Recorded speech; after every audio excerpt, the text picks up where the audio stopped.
Call It Sleep by Henry Roth. This is a book off the top 1000 list, 1000 books to read before you die by James Mustick. Just before I started reading this book, I thought we had a Henry Roth signed book at the bookstore. So I was like, oh, well, he's a top 1000 author, so I'll try reading him. And I began reading the book, and I was like, hey, this is actually pretty good, so maybe I'll buy that signed book. But I saw that the signed book that we had was $100, and I was like, I don't really want to pay that much for it. And then I was curious about the title, and then I was looking up the author's bibliography because I wanted to find out more about that book to see if it was worth potentially $100. And the book was called So I Married a Communist. But I couldn't find that in Henry Roth's bibliography, and so I looked up the book, and I found out that book, So I Married a Communist, is actually by Philip Roth, not Henry Roth. So, different authors. Philip Roth is also on the top 1000 list for American Pastoral, and I have not read him yet, even though that's on my to-read list.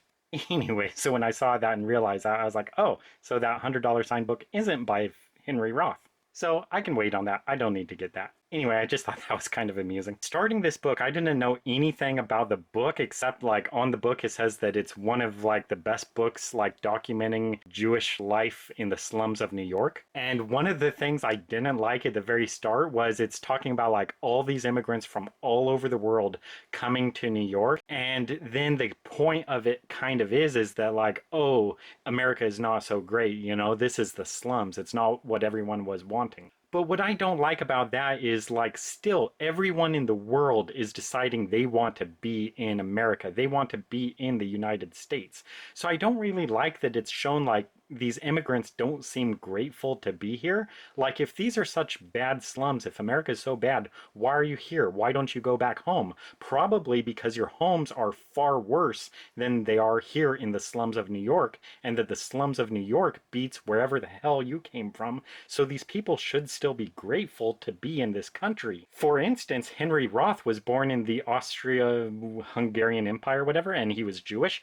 So like if he would have stayed in Austria, like, you know, he was born in the early 1900s. If he would have stayed in Austria, he would have died in the Holocaust. So coming to America, coming to the United States, saved his life. And yet, instead, he writes this book about, like, oh, the slums of New York, and, like, oh, how bad the Jews have it here. And it's like, would you rather frickin' be in Austria? And so I just don't really like that. But anyway, that was really a small part of the book. And actually, I was really kind of liking a lot of Henry Roth's writing, like his writing itself, and some of the dialogue. And the dialogue is written like phonetically, where it shows every character's accent. Like every single character in the book has an accent, whether they're an immigrant or whether they're native New Yorkers or whatever. Everyone has an accent, and that's represented in the dialogue.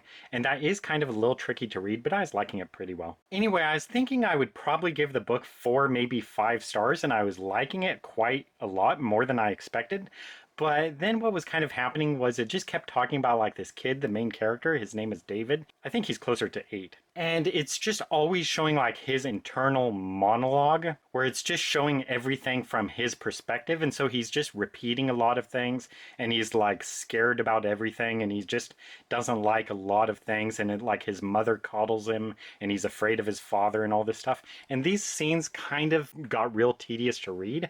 I liked them okay at first, and I liked the author's voice, the author's style, but the more it went on, the more and more I wanted to just skip these scenes. And so even though I liked the book pretty well, and I liked it like until like 100 pages, after about 120 pages, the author's style was just really wearing on me. And there was still like 300 pages to go, and I was just really losing interest, and I was just really enjoying the book less and less. So I decided to just DNF the book. So my impression of the book is I like Henry Roth's style, more than I thought I would, but at the same time it is kind of exhausting. I can't say he's a bad writer. I kind of like his writing, but at the same time, the more I read his writing, the less I wanted to read more of it. So rating it is real difficult. I'd be torn between 3 and 4 stars. I'd probably want to give it like 3.5. Since I did wind up DNFing it so relatively early, about 120 pages, I think I'll downgrade it to 3 stars.